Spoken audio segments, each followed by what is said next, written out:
bored. Like, that's how our reaction was, because you just, I don't know, we just really didn't react. So we finally went to the bank, but my mom was clearly really stressed out internally because we went to the bank and she was supposed to put her credit card, but she gave the wrong credit card. So the machine, of course, wouldn't take money because it was the wrong credit card. It didn't match the bank's. So she couldn't take money out. And the guy with the gun right next to her started panicking. He was like, what's wrong? What's wrong? My mom was like, I have no idea what's wrong. Like, she didn't understand. She did it on purpose. She was just nervous. So the guy completely lost it. And then he was just like, that's fine. Just, you go inside the bank, you get money, and we'll all stay with your daughter in the car. And my mom was just really scared that they were going to do something to me, or that they were going to take off and kidnap me and then call later and ask for money. So my mom was like, no, I'm not going to do that.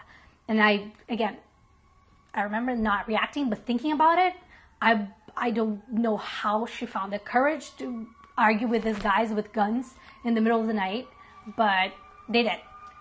So the guy was like, okay, that's fine. So we're just going to keep on driving. And they didn't tell us what they were going to do. We imagined they were going to just take us somewhere and then call my dad and ask for money. So they're driving us around. And meanwhile, my mom starts making conversation with them. And one of the guys wanted to steal our radio system.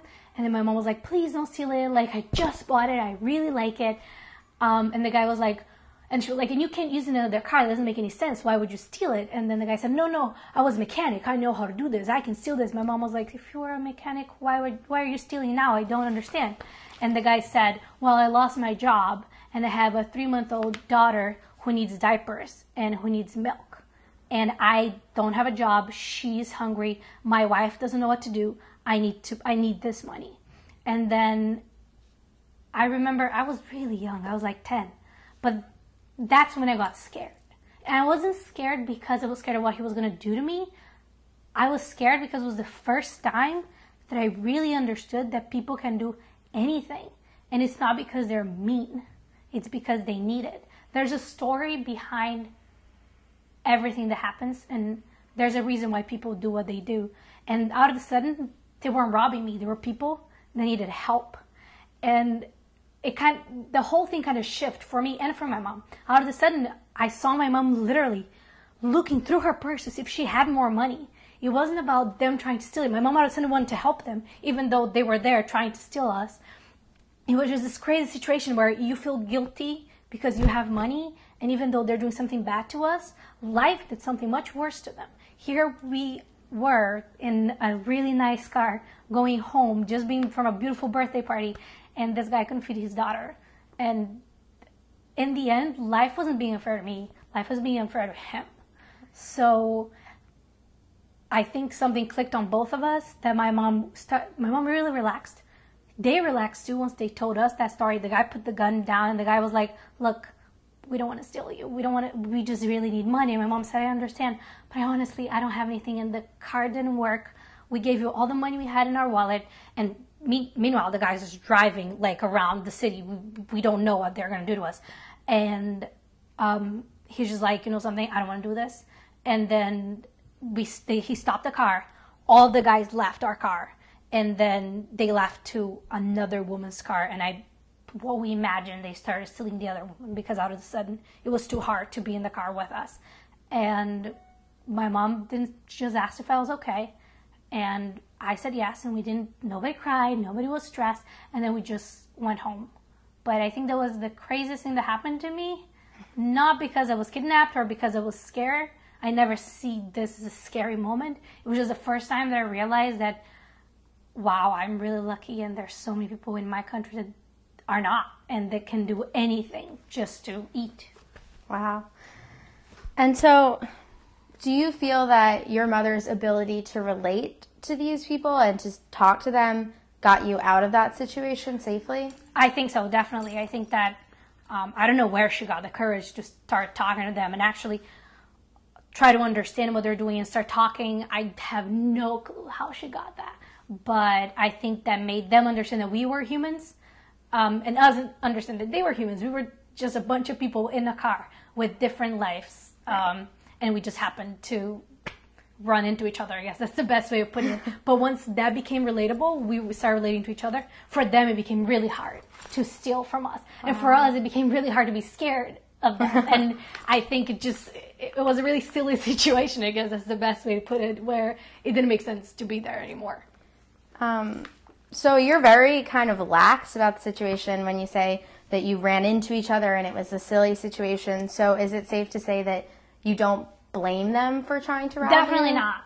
I really don't. And that's one of the biggest things that I get from, there's a lot of violence in Brazil. There really is. But one thing that I always say, the difference between America and Brazil is that in America, I'm scared of going out because if someone comes and wants something from me, the chances that they want something not because they need it, but because they actually want to hurt me or because they want to rape me or because it's much higher than in Brazil. In Brazil, if they come to me, they need my money. So I'll give them my watch, I'll give them my wallet, and they'll go their separate ways. That's all they need. While here, I feel like if someone stops me, I have no idea what they want from me. So I'm scared for my physical being while I'm in America. While I'm in Brazil, I'm just, okay, I have money.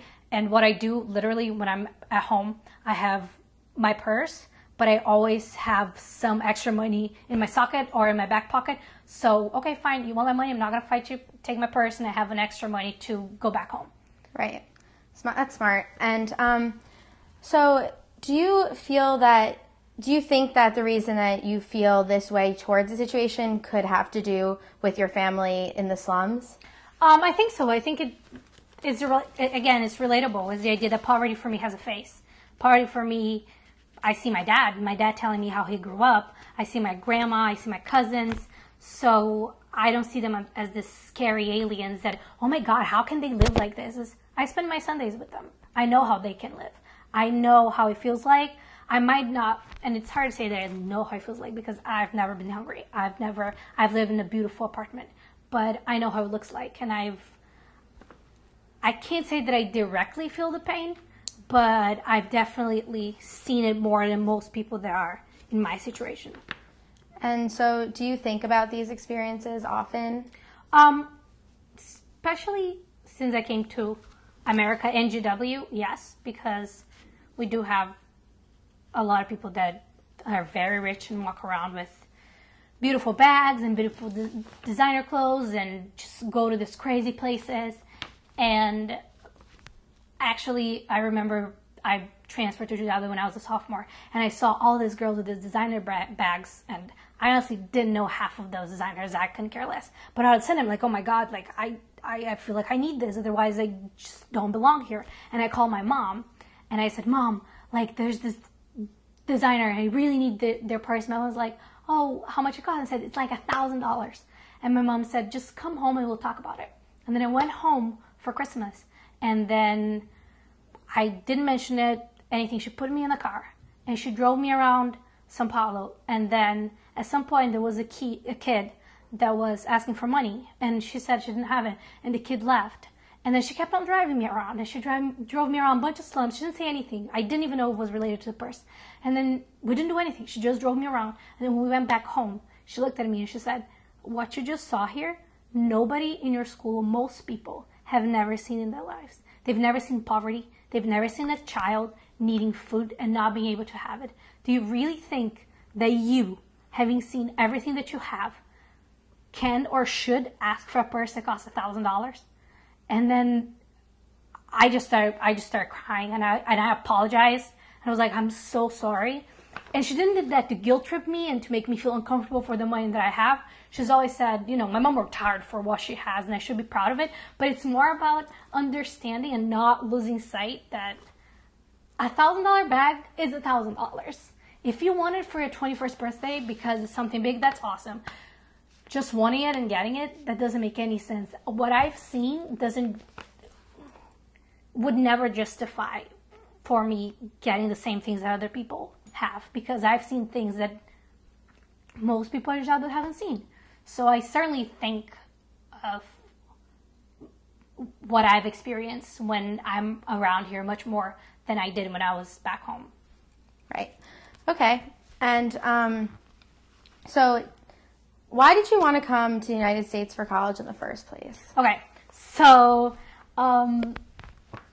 I love my country, and I can't wait to go back once I graduate.